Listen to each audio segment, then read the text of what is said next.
हिंसा के बाद अब नूह और उसके आसपास के इलाकों में धारा 144 लगा दी गई है। हम आपको इस हिंसा की कुछ तस्वीरें और आज के हालात पर एक ग्राउंड रिपोर्ट दिखाते हैं। ये आप तस्वीरें देख सकते हैं सामने। शायद ये तस्वीरें ना ही नूह ने कभी देखी होंगी, ना ही शायद ये हरियाणा ने कभी सोचा होगा कि कोई ऐसी धार्मिक यात्रा के बाद ऐसा पथराव होगा। और ये जलती हुई गाड़ियां, ये पुलिस स्टेशन साइबर क्राइम नूह है जिसके सामने ये गाड़ियां जल रही हैं।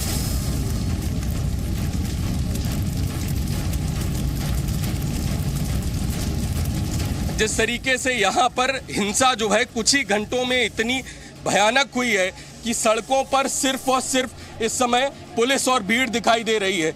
आप ये तस्वीर, शायद ये तस्वीरें बहुत विचलित कर सकती हैं कि किस तरीके से जो पुलिसकर्मी है वो स्वयं से उठने की स्थिति में नहीं है।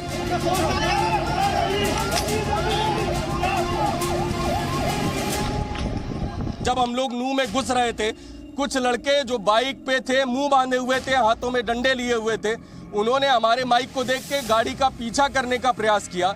जो पायलट था वो समझदार था, गाड़ी वहां से निकल के आई और आगे जहां हम पहुंचे वहां पे पुलिस की गाड़ियां खड़ी हुई थी। वो लड़के वहां से वापस हुए और अभी ऐसी भीड़ जो नूह का आउटर इलाका है वहां पर देखने को मिल रही है। लगातार भीड़ जुट रही है। मेरी गाड़ी तोड़ दी पुलिस ने, 4 घंटे हो गए पुलिस ने, 4 घंटे से तुम सोच रहा है कोई आने को तैयार नहीं। हम यहाँ जिंदा मर जाए, कोई आग लगा दे, हमें जिंदा भी चला देना तो कोई हमारे को सरकार बचाने को तैयार नहीं। एक ऐसा मॉब था जिसने टारगेट करके यहाँ पर हिंसा भड़काई, यहाँ पर हिंसा की, और हिंसा की ऐसी तस्वीरें जो वाकई में शर्मसार करेंगी हरियाणा को, हरियाणा की व्यवस्थाओं को। और जिस तरीके से ये पूरा एक कह सकते हैं कि एक प्लान तरीके से ये शायद सोच लिया गया था कि यात्रा शुरू होगी, पथराव किया जाएगा और उसके बाद ऐसी तस्वीरें जो हैं वो पूरे हरियाणा को देखने को मिलेंगी। ये सैकड़ों गाड़ियों से निकलने वाला धुआं है, ये गाड़ियां जल रही हैं, इन गाड़ियों से विस्फोटों की आवाज आ रही है। और लगातार ये वही जगह थी जहां से शोभा यात्रा शुरू होनी थी। यहाँ पर आप देख सकते हैं कि पलटी हुई गाड़ियां हैं, सैकड़ों गाड़ियों को आग के हवाले कर दिया गया। कुछ ना कुछ यहाँ पर धमाकों की जो आवाज है वो आ रही है। यहीं से थोड़ी दूर पे वो नल्हड़ मंदिर था जिस मंदिर से ये यात्रा शुरू होनी थी। और अभी आप देखिए यहाँ पर जो पुलिस फोर्स है वो पुलिस फोर्स आगे की ओर बढ़ रहा है और वो धुएं का गुबार आप देखिए किस तरीके से ये भयानक धुएं का गुबार जो है वो आसमान को पूरी तरह से ढके हुए है। अभी ये तस्वीरें शायद वाकई में ये बहुत विचलित करने वाली तस्वीरें हैं और लगातार धमाकों की आवाज़ें जो हैं वो आ रही हैं। यहाँ पर पार्किंग में खड़ी हुई सैकड़ों गाड़ियों को आग के हवाले कर दिया गया। सैकड़ों की संख्या में महिलाएं जो मंदिर में अंदर शोभा यात्रा के लिए पहुंची हुई थी, वो कहीं ना कहीं अब उनको प्रशासन बहुत सावधानी पूर्वक रेस्क्यू कर निकाल रहा है। और इस समय फिलहाल यह आप तस्वीरें देख सकते हैं भारी पुलिस बल के बीच, और पुलिस ने पूरा एक कहीं ना कहीं सर्किल बना रखा है दोनों तरफ से ताकि किसी भी तरीके से जो हिंसक भीड़ है वो किसी तरीके का अब हमला ना कर सके। आप देखिए ये तस्वीरें किस तरीके से लोग जो पिछले कई घंटों से यहाँ पर फंसे हुए थे। माता जी कितने घंटे बाद निकले हैं आप लोग? अरे मेरा भाई, मेरा सांस चल गया, मैं तो 2 घंटा में निकले। क्या कितने? 5 घंटे हो गए। तमाम गाड़ियां देख सकते हैं जो क्रेनों से लाकर इस थाना में खड़ी की जा रही हैं। ये वो सभी गाड़ियां हैं जो कल पूरे इस हिंसा में ये सैकड़ों गाड़ियां थी जिनमें तोड़ फोड़ की गई, गाड़ियां जला दी गई।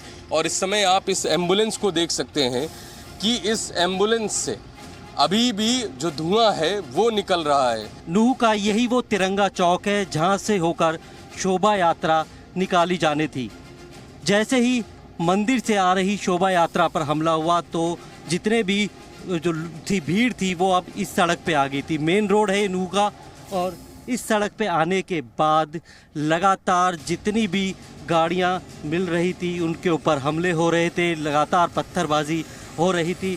ये आप अगर यहाँ से देखेंगे तो सड़क के दोनों तरफ ये करीब 2 से 3 किलोमीटर का ये पूरा फासला था जहाँ पर हज़ारों की संख्या में जो भीड़ है वो सड़कों पर निकल चुकी थी और न सिर्फ पुलिस वालों पर हमला किया जा रहा था बल्कि जो गाड़ियां थी उनको भी निशाना बनाया जा रहा था। ये सड़क पे आप देख सकते हैं गाड़ियों को जलाने के निशान, टूटे हुए कांच और पत्थर दोनों तरफ सड़क के ये आपको नज़र आएंगे। ये सोना रोड जो है वहाँ की ये तस्वीरें हैं और यहाँ जितनी भी दुकानें थी इस पूरी लेन में उन सबको आग के हवाले किया गया और इसी के साथ में यहाँ जो आप ये मकान देख पा रहे हैं वहाँ पर भी जो आग है उसमें लगाई गई है। कईयों को चोट भी आई है, आँख वाँख पे सर्वर पे पत्थर लगा है। तो क्या अंदर पहुँच गए थे लोग? हाँ जी, अंदर पहुँच गए थे, बहुत भीड़ थी।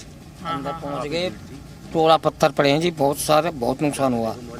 कभी ऐसा इससे पहले कभी ऐसा हुआ? नहीं, पहले नहीं हुआ, अब कहीं हुआ जी। आप क्या बता रहे हैं कि गोली भी चली है? हाँ, गोली चली, भटाकर बम गोले चले खूब रातू, धाड़ गोली बारूद चली है, वहाँ से वहाँ तक बम चले, पटाखे चले। इन लोगों ने हमारे पर मारपीट करी है, हमारा गेट तोड़ दियो, ये मंदिर का गेट भी तोड़ दिया है, यहाँ बाइक खड़ी थी वो भी तोड़ दिया इन लोगों ने। और किसकी जलाई गई? ये गुड़गामा के दो लड़के आए थे हमारे पास में थोड़ी देर ठहरने के लिए, इतने में आकर के इन लोगों ने हमको खूब पीटा और बाइक जला दी, तोड़ दी इन लोगों ने। अपने बच्चों को लेकर कहाँ जाए हम? प्रशासन भी लेट आया है यहाँ से। यहाँ पे लूटपाट भी आपके साथ की गई? हाँ, लूटपाट भी करी गई है। मंदिर में भी लूटपाट? हाँ, मंदिर में लूटपाट करी। 10-5 हजार रुपए थे यहाँ से, उनको भी छुड़ा के ले गए हमसे। अपने बच्चों को बचा के अब बड़े मुश्किल से जाके अपनी जान बचाई है लोगों से। पड़ोसी लोग बहराए पड़े हैं जब उन्होंने जान बचाई है। सर, जिस जगह मैं इस समय खड़ा हूँ ये पूरी सड़क काली है और ये सड़क काली इस वजह से नहीं है कि इस पे डामर पड़ा हुआ है। यहाँ पर एक साथ कम से कम 5 गाड़ियाँ जो हैं वो जलाई गई थी और जिनके अवशेष जो हैं वो इन गाड़ियों के अभी भी आप ये देख सकते हैं कि किस तरीके से ये टायर जले हुए जो हैं ये यहाँ पर पड़े हुए हैं अभी, क्योंकि पुलिस जो है वो मलबे की सफाई का काम कर रही है। पूरी सड़क पर आपको सिर्फ पत्थर ही पत्थर दिखाई देंगे, कांच ही कांच दिखाई देगी और इसके अलावा जो जली हुई गाड़ियाँ थीं उनके अवशेष दिखाई देंगे। ये पूरी सड़क आप यहाँ देखिए, एक जो दिन में अपनी रेहड़ी लगा के अपना रोजगार करता होगा उसकी रेहड़ी को भी यहाँ पर जला दिया गया। ये पूरा इलाका जो कल था, ये पूरा इलाका कल पूरी तरीके से अशांत था। यहाँ पर जमकर पत्थरबाजी हो रही थी। नूह में वाकई में प्रशासन की कार्रवाई पे सवाल तो उठते ही हैं, लेकिन किस तरीके से इस हिंसक भीड़ ने धार्मिक स्थलों को निशाना बनाया ये भी वाकई में सोचने का विषय है। आदित्य प्रताप सिंह, जी मीडिया, नूह। नूह हिंसा पर हरियाणा के चीफ मिनिस्टर मनोहर लाल खट्टर का एक बयान हम आपको सुनवाना चाहते हैं। इसके बाद हम उनके कार्यकाल में हुई हिंसा की घटनाओं और सरकारी नाकामियों का विश्लेषण करेंगे। समाज की एक यात्रा जो हर वर्ष निकलती थी उसका आयोजन किया जा रहा था और कुछ लोगों ने एक षड्यंत्र रच करके उस यात्रा पर आक्रमण करना शुरू किया और आक्रमण न केवल यात्रा पर बल्कि पुलिस के ऊपर भी उन लोगों ने किया, जिसके परिणाम स्वरूप यात्रा को भी भंग किया गया और बहुत से स्थानों पर आगजनी की घटनाएं हुई, गाड़ियां जला दी गई। निश्चित रूप से एक बड़े षड्यंत्र का कहीं ना कहीं हिस्सा लगता है। जो लोग इस षड्यंत्र में नूह से बाहर के भी शामिल हुए हैं उनको निश्चित रूप से पहचान करके उनके खिलाफ कार्रवाई की जाएगी। अभी तक सब मिलाकर 44 के आसपास एफआईआर हुई हैं और 70 लोगों के खिलाफ अभी नामजद उनको किया गया है, उनको हिरासत में लिया गया है। छानबीन के बाद जो भी दोषी लोग होंगे उनके खिलाफ सख्त कार्रवाई की जाएगी। किसी भी उपद्रवी को बख्शा नहीं जाएगा। कड़ी कार्रवाई होगी, अपराधियों को बख्शेंगे नहीं। हिंसा की घटना बहुत दुखद है। ये कुछ ऐसे बयान हैं जो अक्सर हम उन नेताओं के मुंह से सुनते हैं जिनके ऊपर कानून व्यवस्था को बनाए रखने की जिम्मेदारी होती है। जहां तक हरियाणा के सीएम मनोहर लाल खट्टर की बात है तो नूह की हिंसा रोकने में हरियाणा सरकार और पुलिस प्रशासन दोनों नाकाम रहे हैं। पुलिस को ब्रज मंडल शोभा यात्रा निकलने की पूरी जानकारी थी, इसके बावजूद पुलिस हिंसा रोकने में नाकाम रही। शोभा यात्रा में पथराव को खुफिया तंत्र की बड़ी नाकामी के तौर पर देखा जा रहा है, क्योंकि ऐसा कहा जा रहा है कि पथराव के लिए पत्थर पहले से इकट्ठा किए गए थे। हालांकि यह पहला मौका नहीं है जब हरियाणा की मनोहर लाल खट्टर सरकार खुफिया जानकारी के बावजूद हिंसा रोकने में नाकाम रही हो। पिछले कुछ वर्षों में ऐसे कई मौके आए जब खुफिया सूचना के बावजूद हरियाणा सरकार हिंसा नहीं रोक पाई। हम आपको हरियाणा सरकार की नाकामी के कुछ उदाहरण देते हैं। मनोहर लाल खट्टर ने अक्टूबर 2014 में हरियाणा के मुख्यमंत्री के तौर पर शपथ ली थी। इसके एक महीने बाद ही उनकी सरकार की पहली परीक्षा आ गई। हरियाणा के हिसार में आश्रम चलाने वाले बाबा रामपाल को गिरफ्तार किया जाना था। मनोहर लाल खट्टर सरकार को रामपाल की गिरफ्तारी में 10 दिन लग गए थे। इस दौरान बड़े पैमाने पर हिंसा हुई थी, जिसमें 6 लोगों की मौत भी हुई थी। इस हिंसा में हजारों लोग आश्रम में फंस गए थे। इसके बाद फरवरी 2016 में हरियाणा सरकार एक बार फिर से प्रदेश की कानून व्यवस्था संभालने में पूरी तरह से फेल हो गई थी। इस बार मौका था जाट आरक्षण का।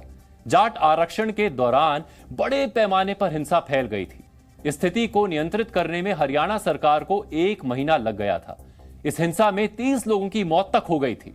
हिंसा की वजह से उत्तर भारत के राज्यों को करीब 34,000 करोड़ रुपए का नुकसान हुआ था। यही नहीं, 500 से ज्यादा ट्रेनों को रद्द किया गया था। कई उद्योग पूरी तरह से ठप हो गए थे। इस वारदात के ठीक 1 वर्ष बाद अगस्त 2017 में बाबा राम रहीम की गिरफ्तारी को लेकर भी हंगामा हुआ था।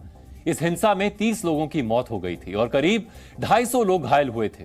इस मामले में हरियाणा सरकार को पहले से पता था कि बाबा राम रहीम को रेप केस में सजा सुनाई जानी है। बावजूद इसके हरियाणा सरकार ने राम रहीम के हजारों समर्थकों को चंडीगढ़ और पंचकुला में इकट्ठा होने दिया। जैसे ही राम रहीम की सजा का ऐलान हुआ था, वैसे ही हिंसा शुरू हो गई।